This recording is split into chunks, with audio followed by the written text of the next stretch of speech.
ایک انہوں نے کہا، ایک بھائی نے کوشچن کیا تھا کہ بسا اوقات کوئی الٹی سیدھی کلپ تیار کرتے ہیں کسی بھی شخص کے بارے میں اور بھیج کر آگے کہتے ہیں کہ اس پر لعنت بھیج کر آگے شیئر کر دیں، تو کیا یہ شرعی طور پر درست ہے؟ دیکھیں، یہ انتہائی حماقت ہے، اور صحیح بات یہ ہے کہ اگر کوئی غلط بات کو عام کرنا چاہے تو ان بے وقوفوں کے ہاتھ میں دے دے، وہ اتنا شاید عام نہ کر سکے جتنا یہ اپنی جہالت میں عام کریں گے۔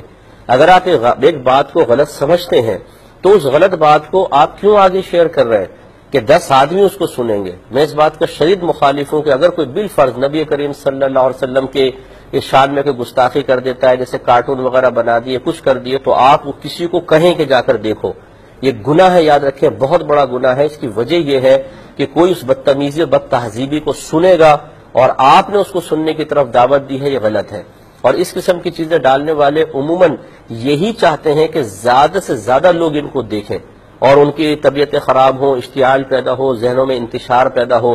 اب وہ تو ایک آپ کی طرف اس نے فارورڈ کر کے پیچھے ہٹ گیا، اب یہ خدام موجود ہیں جو نبی کریم صلی اللہ علیہ وسلم کی شان میں کی گئی اس طرح کی بدتمیزیوں کو خود لاکھوں اور ہزاروں تک پہنچا دیتے ہیں۔ اس سے کوئی دین کا فائدہ نہیں ہوتا ہے۔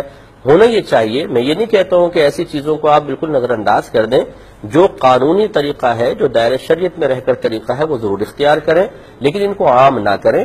میں اکثر سمجھاتا ہوں کہ خدا نہ خواستہ کوئی آپ کے والد صاحب کو گالی بکرا ہو، اس کی ویڈیو بنا لی گئی، اس نے آپ کے والد صاحب کے کچھ ایسے مناظر کلپ کہیں سے لے لیے ہیں جو مناسب نہیں ہے کہ کوئی اور دیکھے، اور اب آپ کو وہ کلپ مل جائے تو کیا آپ اس کو 100 کو 200 کو 1000 کو اس لیے فارورڈ کریں گے کہ دیکھو میرے والد صاحب کی یہ کلپ فلاں نے بنا کے بھیجی ہے، ذرا دیکھو اور اس کے اوپر لعنت بھیجو، یا دیکھو اور اس کو برا بھلا کہو، اسے گرفت کرو؟ کبھی بھی نہیں۔ آپ اس کو چھپائیں گے کہ یار میرے والد صاحب کی چیز کوئی اور نہ دیکھے، کوئی میرے والد صاحب کو گالیاں بکرائے، یہ کوئی اور نہ ملاحظہ کرے۔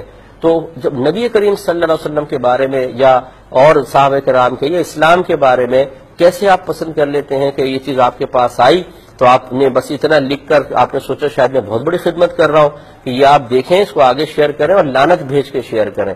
ارے بھائی، تو اس سے فائدہ کیا ہوگا؟ تو ہمارا یہ مشورہ ہے، بہرحال عموماً ہمارے بھائی بہت زیادہ ذہین ہو چکے ہیں، ہم جیسے علماء اگر کوئی مشورہ دیتے ہیں تو ان کی ذہانت ہماری ذہانت سے بہت اوپر ہوتی ہے۔ ہم دائرہ شریعت میں قرآن و حدیث کی آیات اور حدیثوں، ان سب چیزوں کو مفہوم کو مد نظر رکھ کر کوئی مشورہ دے رہے ہوتے ہیں۔ یہ اتنے سمجھدار ہوتے ہیں کہ نہ ان کے پاس قرآنی دلیل ہوتی ہے نہ حدیثی، اور دلیل بھی دیتے ہیں تو بوگس ترین، لیکن یہ ہم جیسے لوگوں کو کہتے ہیں کہ یہ غلط کہہ رہے ہیں، ہم صحیح کہہ رہے ہیں۔ ان میں دین کا جذبہ کم ہے، ہم میں زیادہ ہے، ان میں خوف خدا کم ہے، یہ بہت زیادہ میدان محشر کا خوف رکھتے ہیں تو نصیحت قبول نہیں کرتے اور یہ سلسلہ جاری و ساری رہتا ہے۔ میں یقین سے کہتا ہوں میدان معاشر میں آپ کا سر شرمندگی سے جھکا ہوگا جب ان بدتمیزیوں کو آگے کرنے کی وجہ سے جب آپ سرکار کی بارگاہ میں پہنچیں گے، اگر سرکار نے یہ آپ سے سوال کر لیا کہ تمہیں تو چاہیے تھا کہ اس چیز کو فوراً ختم کر دیتے، لیکن تم نے ہزاروں کے سامنے میری اس چیز کو پہنچایا، جو میری بدتمیزیاں میرے ساتھ کی گئی، تم نے اس کو کیوں پہنچایا؟ کیا جواب دیں گے آپ؟ اب آپ یہ کہیں گے جی اس لیے تاکہ یہ ختم ہو جائے۔ پہنچانے سے کبھی ختم ہوا ہے؟ آپ بتائیے۔ تو اس لیے ذرا تھوڑا سا اس میں توجہ فرمائیے۔ آپ جتنا چیز کو زیادہ آگے بھیجیں گے اتنا ہی وہ عام ہوگی اور اتنا ہی زیادہ کسی اور کو فائدہ پہنچتا ہے، ایسا ہرگز نہیں۔